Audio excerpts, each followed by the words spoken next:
If you're looking to get into shape, you may want to take a look at the new Netflix documentary Untold, The Liver King. He is quite jacked, but his diet may leave something to be desired. Plus, don't ever forget that even if you're round, you're in shape, because round is a shape.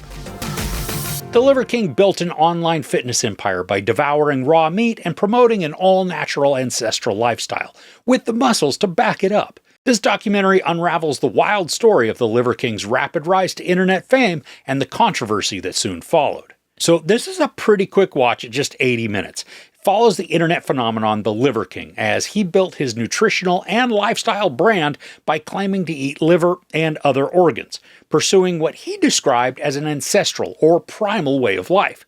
And by the looks of the dude, he is certainly in some bulging shape. Now, I love that we get first-hand interviews with Brian Johnson, or the Liver King.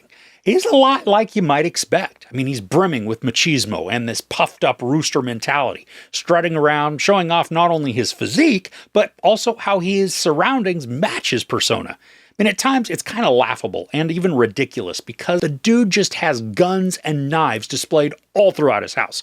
And in his office, not only does he have this throne at his desk, but he's got two glass AK-47 lamps on the corners of that desk. I mean, he's all in it when it comes to the manly bro lifestyle.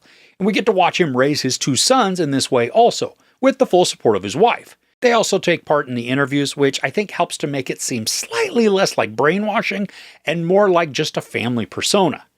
Now, despite the bravado that he does put on, Johnson does open up and become vulnerable several times in the interviews. Now, some towards the end may not feel as genuine as others, but there is a certain amount of humbling that occurs, which I think helps to humanize Johnson and break him out of his online persona. Now, I knew nothing about this dude prior to the documentary. And if you look at this solely from a content creation startup standpoint, Johnson shows some of the more frustrating sides to putting out content continuously.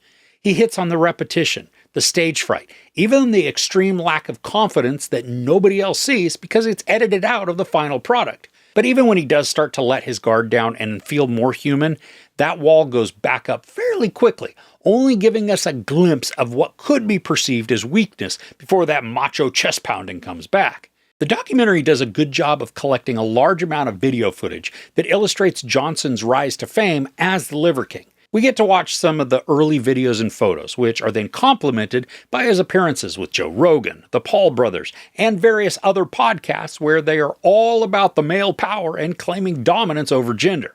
Now, I love that amidst all of the testosterone-spewing talking heads, we also get voices of wisdom that point out how dangerous a lot of these personalities are as they prey on the mindsets of young male populations, and how Johnson fed right into that. Now, not knowing anything about the dude also allowed me to be surprised when the latter half of the documentary began because it focused on rumors and suspicions surrounding Johnson.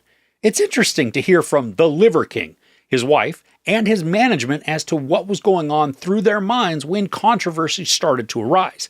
These interviews are then intermixed with YouTube and podcast footage of basically a huge group of content creators, whether they were health and fitness focused or not, who were then spouting accusations as to the veracity of Johnson's physical claims. And this is when the potential disingenuous attitudes come into play. When confronted with allegations, responses are made, but just like as one of the content creators points out, did you humble yourself because you felt the need to, or because it's just damage control? Now, watching this isn't necessarily for the weak-stomached. There are multiple scenes that show Johnson tearing into large pieces of animal meat, sometimes livers, sometimes tongues, and then unfortunately, we also get to watch him partake of raw bull testicles. No thanks. I mean, I didn't need to see that because it just made me just a little bit in my mouth.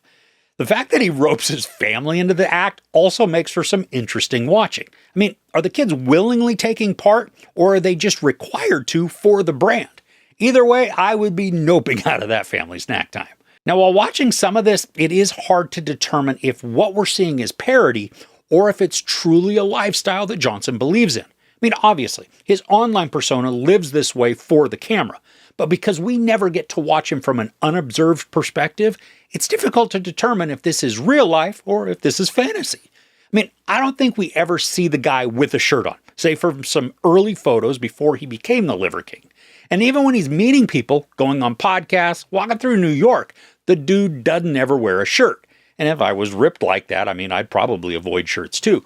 But it still makes you wonder if this is all just a performance that he, his wife, and kids all take part in simply because it enhances the brand, which at least at one point was a several $100 million per year enterprise. I mean, I would like to have some interviews from people who know Johnson but aren't affiliated with his business or publicity. The talking head footage are just taken from social media, so there's nothing in the way of this counterbalance of perspective to what we're being told. That doesn't mean, though, that it's not entertaining. This is a bit like some social media car crash, and it's outrageous, almost unbelievable, combined with a sort of machismo cartoon character who purports to live a very extreme lifestyle. The entire documentary, it's a wild ride. And it's up to you to determine if Johnson is believable or simply a showman. But either way, the interviews with him and his family, combined with his personable delivery, make the Liver King appear genuine and trustworthy. A man who's found a way of life that suits him and just simply wants to share it with the world.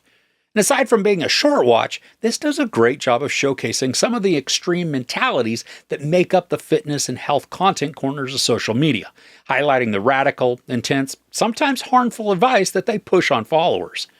There is no sex or nudity, a ton of profanity, and some violence. Now, as a reminder, I don't give couch ratings to documentaries, but if you are in the mood for something just a bit odd, yet still engaging, I do recommend checking out Untold, the Liver King.